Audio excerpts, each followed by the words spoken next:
This week, the world's eyes are fixed on New Delhi. Russian President Vladimir Putin has landed in India for the 23rd annual summit, and the timing couldn't be more critical.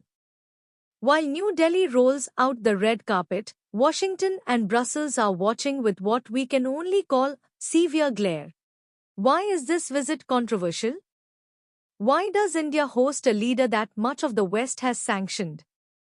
And what does President Trump's recent pressure on Indian tariffs have to do with it?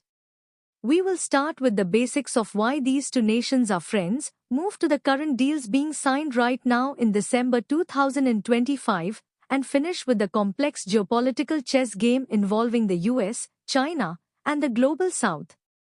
Welcome to the breakdown. To understand 2025, we have to go back 50 years. Let's cover the fundamentals.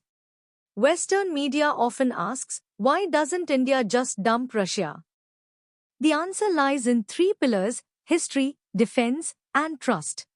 The 1971 insurance policy, for the older generation of Indians, Russia, then the Soviet Union, is the friend who showed up when no one else did. During the 1971 war that led to the creation of Bangladesh, when the US sent the 7th Fleet to intimidate India, the Soviets sent their nuclear submarines to block them. That memory is deep in India's DNA. Hardware handcuffs, even today, estimates suggest 60% to 70% of India's military equipment is of Russian origin. From Sukhoi jets to T-90 tanks and the S-400 missile system. You cannot simply switch suppliers overnight without leaving your defense naked. Nuclear and energy. Russia is the only country that has consistently helped India with nuclear technology, like the Kudankulam power plant, without lecturing India on its non-proliferation status. The 2025 agenda. What is happening now? Now, let's look at the specific context of this December 2025 visit. The West's glare is intense because India is actively deepening ties while the West wants to isolate Russia. The $100 billion target trade between India and Russia has exploded, largely due to oil. They are now aiming for a trade volume of $100 billion by 2030. The payment bypass. This is the most controversial part. India and Russia are working on payment mechanisms, like linking the rupee and Mir cards to bypass the US dollar. Why? To avoid Western sanctions that freeze payments. The energy lifeline. Despite President Trump's administration recently slapping tariffs on nations buying excessive adversarial energy, India continues to buy discounted Russian crude oil. This oil keeps inflation low in India. Make in India defense. We are seeing a shift from buyer-seller to co-creators. Discussions are reportedly underway for joint production of advanced weaponry, possibly even components of the Su-57 fighter jet or ongoing S-400 supplies, right here in India. The friction point. The West views every barrel of oil India buys as funding Russia's military. India views every barrel as a necessity to keep its economy from crashing. The geopolitical analysis. The West's glare. Now, let's get advanced.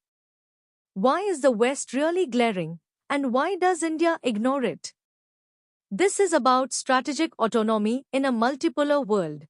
The Trump factor and Western pressure. With the new administration in the US, in this 2025 timeline, pressure has shifted from diplomatic requests to economic threats, tariffs. The West fears that if India succeeds in trading with Russia using local currencies, rupees and rubles, it undermines the power of the US dollar and Western sanctions globally. The China factor, the real reason. This is the most complex part. Russia is becoming dependent on China.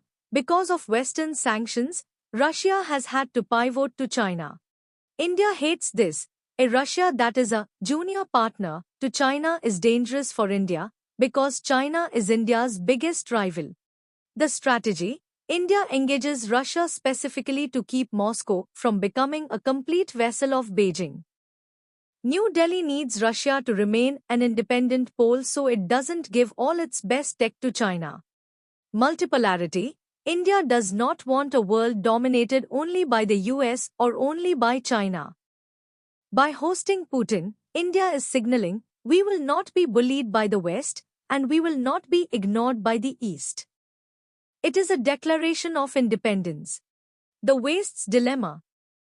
The US is angry about the visit, but they can't sanction India too heavily. Why? Because they need India to counter China in the Indo-Pacific.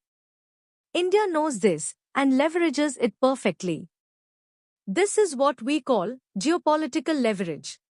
So, to summarize, India and Russia have a historic, defense-based bond that cannot be broken easily.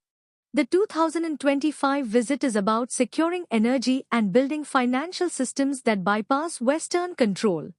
This is a strategic play to prevent Russia from falling entirely into China's lap, while signaling to the US that India puts its national interest first. The glare from the West is real, but India is betting that its strategic value is high enough to withstand the heat. Question for you. Do you think India is right to prioritize its economy over Western sanctions, or is it playing a dangerous game? Let me know in the comments.